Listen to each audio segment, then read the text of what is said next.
The crisp autumn air in New York's Greenwood Cemetery carried a solemn chill, rustling golden-brown leaves along the stone pathways. Richard Davenport stepped out of his dark gray Mercedes Maybach, a man of wealth and power, the owner of one of the largest real estate empires on the East Coast. He was accustomed to control, authority, and precision. Yet, as he walked past rows of weathered tombstones, none of it mattered. Here, in this quiet sanctuary of the dead, his power meant nothing. Today marked the second anniversary of his son's passing. Richard Davenport had never missed a single visit. Every Sunday morning, just after dawn, he arrived at the cemetery, carrying a bouquet of white lilies, the only flowers his son ever tolerated. Rain or shine, he stood before the gray marble headstone, tracing the engraved letters with a heavy heart. Lucas Davenport. Beloved son. Gone too soon. 2 years had passed, yet grief clung to him like a shadow. He had lost his son far too soon, before he could make amends, before he could truly understand him. This morning, however, something was different. Someone else was already there. A young man knelt beside the grave, head bowed, lips moving in a quiet murmur. There was something intimate about the way he sat there, something unsettling, like he belonged. Richard stiffened. His visits were meant to be private. He cleared his throat sharply. "What are you doing here? Do you even know whose grave this is?" The boy startled, quickly rising to his feet. His eyes flicked to the headstone, then back to Richard. "Yes, sir. I know exactly who it belongs to." Richard was about to fire back, but then, the boy turned fully toward him. And Richard froze. His breath caught in his throat, his heart slamming against his ribs. It was as if he were staring at his younger self. The same sharp jawline. The same piercing eyes. The same tense, defiant stance he had once carried in his youth. The world around him faded for a moment, leaving only the eerie weight of recognition. His mind scrambled for logic, but all he could do was stare. "Who are you?" Richard demanded, his voice quieter now, thick with something unfamiliar, something dangerously close to fear. The boy hesitated. His lips parted, but no words came. Then, he looked away. "I'm sorry," he murmured, his voice barely above a whisper. And before Richard could say another word, the boy turned and walked away, disappearing down the cemetery path. Richard remained frozen in place, staring after him, his pulse pounding in his ears. Who was that boy? And why did he look exactly like him? Even after the boy disappeared down the cemetery path, Richard couldn't shake the unease that settled deep in his chest.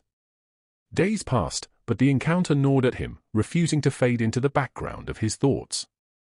Who was that young man? And why did he seem so familiar? Even in the quiet of his sprawling mansion, the question haunted him. The house, once filled with life, had become a mausoleum of memories. Every hallway, every piece of furniture, every untouched room carried the weight of loss.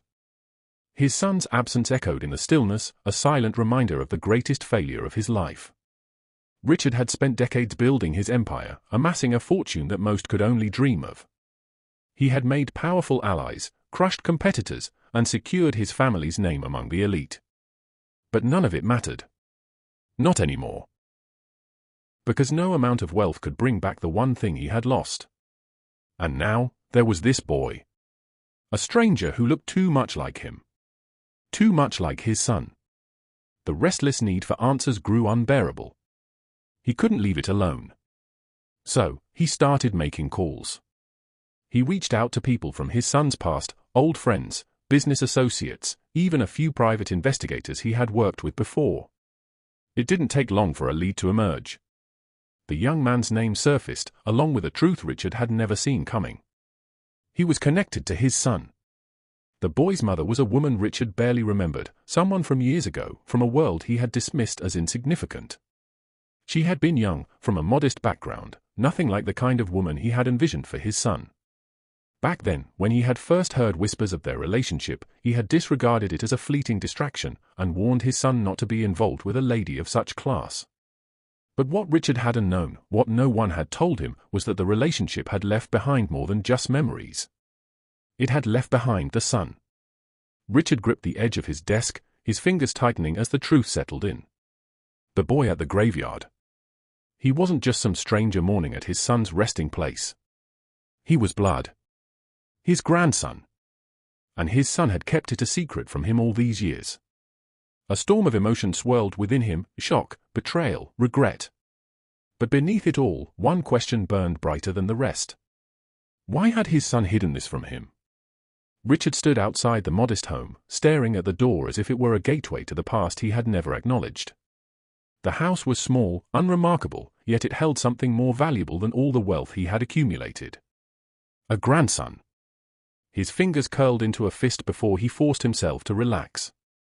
He had come for answers, not to impose his presence like he always had. He knocked. The door opened a few moments later, and there she was. Sarah. The years had changed her, but not entirely. Her sharp, knowing eyes were still the same.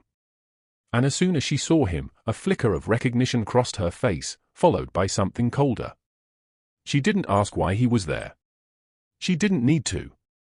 Richard cleared his throat. We need to talk about Benjamin. Her expression didn't waver. If anything, her grip on the door tightened. I don't think there's anything to talk about. Richard exhaled, his usual commanding presence faltering. He had come prepared for resistance, but he hadn't expected the sudden weight in his chest, the realization of just how much he had missed. I didn't know, he said, his voice quieter than he intended. Lucas never told me a word. Sarah let out a breath that was almost a laugh, but it wasn't one of amusement. It was bitter, edged with years of buried resentment. Because you never would have listened. Richard opened his mouth, but she continued before he could respond. You only cared about power. About business. About control. Lucas knew that. He knew exactly what you would do if you found out about us. So he chose to keep Benjamin a secret. And I don't blame him. Her words hit like a punch to the gut. Richard had always prided himself on being a man who saw everything, who controlled every outcome. Yet, the most important decision of his son's life had happened right under his nose, and he had been blind to it. May I come in? He asked, his voice rough. Sarah studied him for a long moment. Then, with a sigh, she stepped aside. You have 5 minutes. Richard stepped inside, his heart pounding. He had come looking for answers. Richard took a slow breath, steadying himself. He had spent a lifetime negotiating deals, closing billion-dollar agreements, and commanding respect in every room he entered. Yet, standing in this small, quiet house, facing the woman his son had loved, he felt uncharacteristically uncertain. I'm not here to make excuses, he began, his voice low but firm. I know I wasn't the best father to Lucas. I pushed him too hard, expected too much, and in the end, I didn't give him the space to tell me about Benjamin. Sarah's expression didn't change, but something in her eyes flickered. Richard took a step closer, his gaze unwavering. But he is my grandson. And if he'll let me, I would love to be a part of his life. Sarah exhaled, folding her arms as she looked away for a moment. He doesn't need you, she said after a pause. He has been fine without you all this time. There was no malice in her voice, just cold, hard truth. Richard nodded, absorbing the words. He expected resistance, he deserved it. But still, he pressed on. I don't want to disrupt his life or take anything away from him, he said carefully. I just want to know him. That's all. And I truly believe this is what Lucas would have wanted for Benjamin. At the mention of her late son, Sarah stiffened slightly. Her arms loosened around her frame, and her eyes softened, not with sadness, but with understanding. Because she knew Richard was right. Lucas had wanted to tell his father. She had seen it in the way he hesitated whenever his name came up, the way he struggled between fear and longing. Lucas had loved his father, despite everything. He had wanted to bridge the gap, to bring Benjamin into the world, without losing both the woman he loved and the man who had raised him. But fear had won. Lucas was always afraid of how you would react, Sarah admitted, her voice quieter now. Not for himself, but for me. He thought you'd try to take Benjamin away or make things unbearable for us. That's why he never told you. Richard swallowed hard, his grip tightening at his sides. The bitter truth was staring him in the face: his son hadn't been far from the mark. Had Lucas told him back then, had he revealed that he had fathered a child with a woman from a modest background, Richard would have done exactly what he had feared. He would have fought tooth and nail to take Benjamin away, convinced that a boy carrying his bloodline deserved better than a life with an average girl. He had never been the type of man to accept anything less than what he deemed best, and in his world, best had always meant power, status, and control. Lucas had been young, reckless in his affections, but Richard had been ruthless. He had spent years molding his son into the perfect heir, someone who would inherit his empire and solidify the dynasty he had built. There was a reason people in the business world called him the warlord. He got what he wanted, always. And yet, the one thing that had truly mattered, he had lost. His stomach twisted as he thought back to the arguments, the heated exchanges where Lucas had defied him. When he had pressured his son to marry the daughter of a powerful business mogul, Lucas had stood his ground. "No, father. I won't do it." Richard had scoffed at the time, thinking it was nothing more than youthful rebellion. But when he pushed harder, Lucas had said something that Richard had never forgotten. "If you try to control my life, if you force me into this, I will walk away. From you. From the company. From everything. And you will never hear from me again." At the time, Richard had thought his son was bluffing. But now, standing in the home of the woman Lucas had loved, the grandson he had never known existed, he realized something painful. Lucas had been willing to leave it all behind for them. He had hidden Benjamin not because he wanted to, but because he had no choice. Because Richard had made sure the only way to love freely was to do it in secret. "Oh, Lucas," Richard whispered under his breath, his voice thick with regret. "I am so sorry." Sarah heard him but said nothing. She simply watched, her expression unreadable. Richard lifted his gaze, forcing himself to meet her eyes. "I can't change the past," he said, his voice hoarse. "But I want to make things right. If Benjamin will allow it, I would love the chance to be part of his life." Sarah let out a quiet sigh before folding her arms. She regarded Richard carefully, her expression a mix of reluctance and quiet contemplation. "I'll talk to him," she said at last. "But don't expect him to welcome you with open arms." Richard exhaled, a mix of relief and anxiety settling over him. He nodded. "That's all I ask." He dropped his card and, with that, he turned and left, stepping out into the cool evening air. For the first time in years, he had no control over what came next. The following day, Richard found himself waiting. He had never been a man who waited. People waited for him, employees, business associates, even some of the world's most powerful men. But now, he was the one hoping, anticipating, longing. He expected Benjamin to show up, maybe with reluctance, maybe with questions. But the hours passed, and the boy never came. Then the next day, nothing. And the next. By the third day, an unfamiliar feeling crept into Richard's chest: helplessness. He had spent a lifetime believing that money and power could solve anything. When doors refused to open, he bought the entire building. When obstacles appeared, he crushed them under his influence. But none of that mattered now. For the second time in his life, he was powerless. The first had been in the hospital, standing over Lucas's lifeless body, unable to bring him back. Now, it was happening again. No amount of wealth, strategy, or authority could force his grandson to see him. He clenched his fists as he stared out the large glass window of his study, watching the sun set over the city skyline. Had he lost his only chance? Just as he considered reaching out to Sarah again, his phone buzzed. His heart pounded as he saw the name flashing on the screen. "Benjamin." He answered immediately, pressing the phone to his ear. "Good evening, sir," the boy's voice came through, calm, distant. "I'll be around by 3 p.m. Before Richard could even respond, the line went dead. He lowered the phone slowly, staring at it as if it might offer more than just those brief words.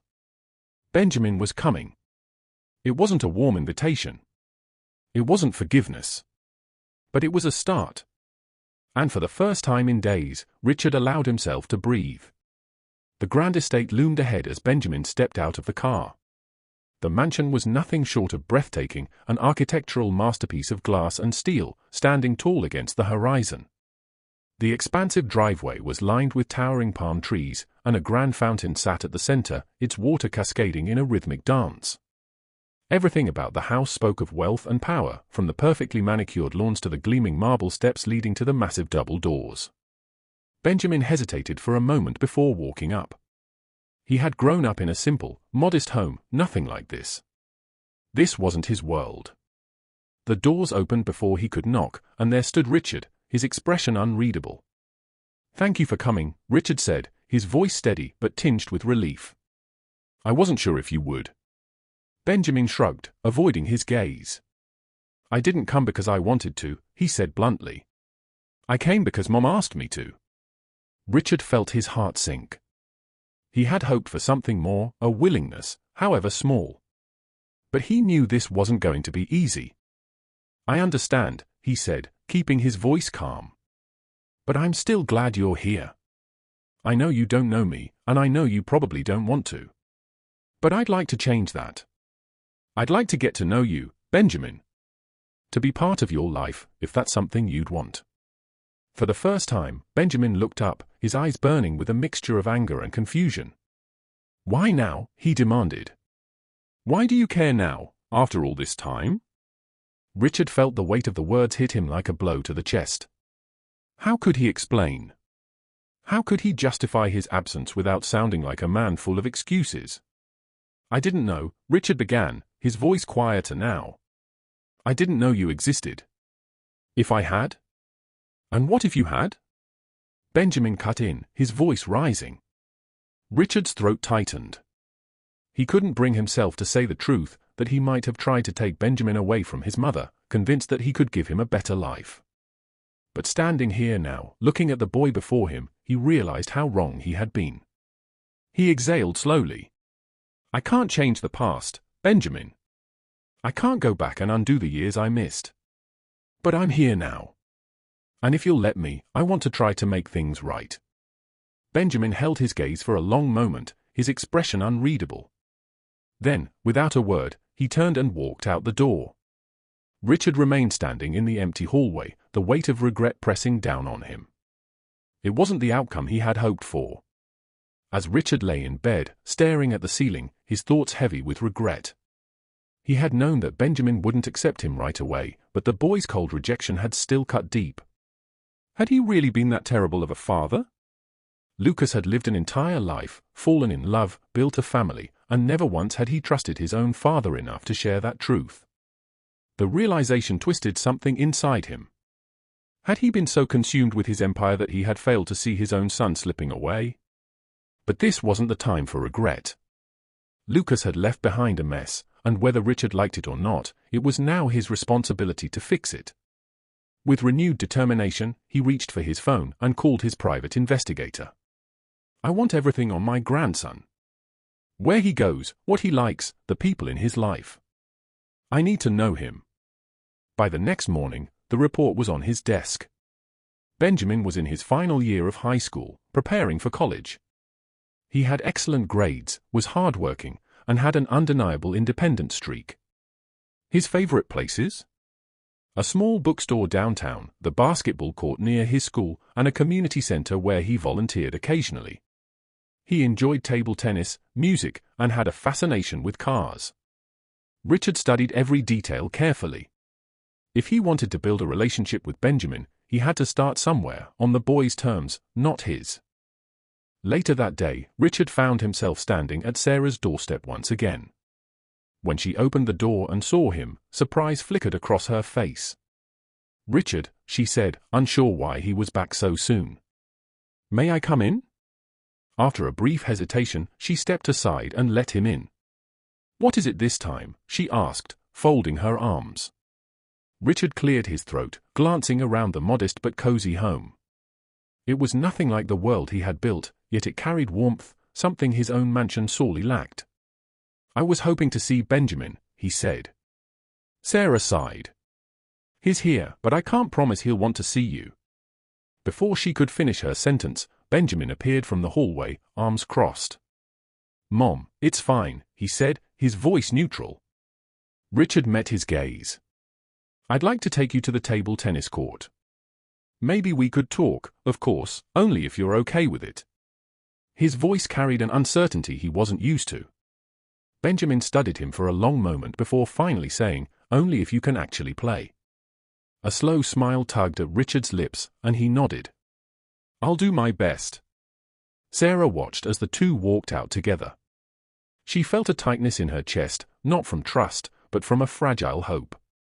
She didn't know if Richard had truly changed. But maybe, just maybe, this was the beginning of something new. Subscribe and hit the notification bell for more stories. Thanks for watching.